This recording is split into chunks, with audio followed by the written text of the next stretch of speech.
موسیٰ اشعری رضی اللہ عنہ کہتے ہیں کہ ابو طالب شام کی طرف تجارت کی غرض سے نکلے۔ نبی اکرم صلی اللہ علیہ وسلم بھی قریش کے بوڑھوں میں ان کے ساتھ نکلے۔ جب یہ لوگ بحیرہ راہب کے پاس پہنچے تو وہیں پڑاؤ ڈال دیا اور اپنی سواریوں کے کجاوے کھول دیے، تو راہب اپنے گرجا گھر سے نکل کر ان کے پاس آیا۔ حالانکہ اس سے پہلے یہ لوگ اس کے پاس سے گزرتے تھے، لیکن وہ کبھی ان کی طرف متوجہ نہیں ہوتا تھا اور نہ ان کے پاس آتا تھا۔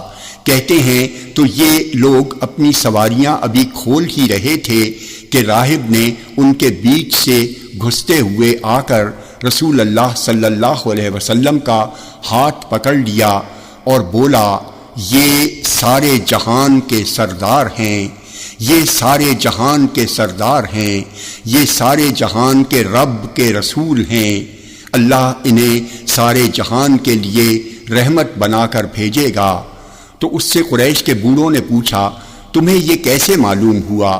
تو اس نے کہا، جب تم لوگ اس ٹیلے سے اترے تو کوئی درخت اور پتھر ایسا نہیں رہا جو سجدے میں نہ گر پڑا ہو، اور یہ دونوں صرف نبی ہی کو سجدہ کیا کرتے ہیں، اور میں انہیں مہر نبوت سے پہچانتا ہوں جو شانے کی ہڈی کے سرے کے نیچے سیب کے مانند ہے۔ پھر وہ واپس گیا اور ان کے لیے کھانا تیار کیا۔ جب وہ کھانا لے کر ان کے پاس آیا تو آپ صلی اللہ علیہ وسلم اونٹ چرانے گئے تھے، تو اس نے کہا، کسی کو بھیج دو کہ ان کو بلا کر لائے۔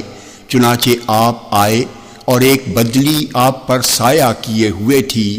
جب آپ لوگوں کے قریب ہوئے تو انہیں درخت کے سائے میں پہلے ہی سے بیٹھے پایا۔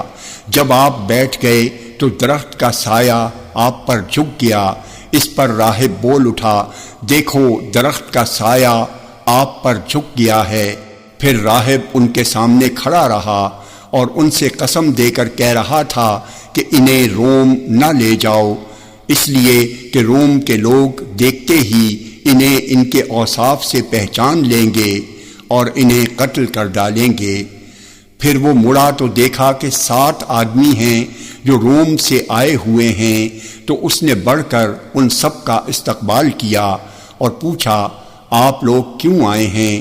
ان لوگوں نے کہا، ہم اس نبی کے لیے آئے ہیں جو اس مہینے میں آنے والا ہے، اور کوئی راستہ ایسا باقی نہیں بچا ہے جس کی طرف کچھ نہ کچھ لوگ نہ بھیجے گئے ہوں، اور جب ہمیں تمہارے اس راستے پر اس کی خبر لگی تو ہم تمہاری اس راہ پر بھیجے گئے۔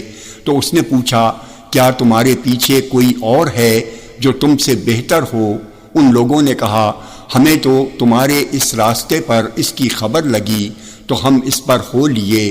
اس نے کہا، اچھا یہ بتاؤ کہ اللہ جس امر کا فیصلہ فرما لے، کیا لوگوں میں سے اسے کوئی ٹال سکتا ہے؟ ان لوگوں نے کہا، نہیں۔ اس نے کہا، پھر تم اس سے بیعت کرو اور اس کے ساتھ رہو۔ پھر وہ عربوں کی طرف متوجہ ہو کر بولا، میں تم سے اللہ کا واسطہ دے کر پوچھتا ہوں کہ تم میں سے اس کا ولی کون ہے؟ لوگوں نے کہا، ابو طالب۔ تو وہ انہیں برابر قسم دلاتا رہا، یہاں تک کہ ابو طالب نے انہیں واپس مکہ لوٹا دیا، اور ابو بکر رضی اللہ عنہ نے آپ کے ساتھ بلال رضی اللہ عنہ کو بھی بھیج دیا، اور راہب نے آپ کو کیک اور زیتون کا توشہ دیا۔ جامع ترمذی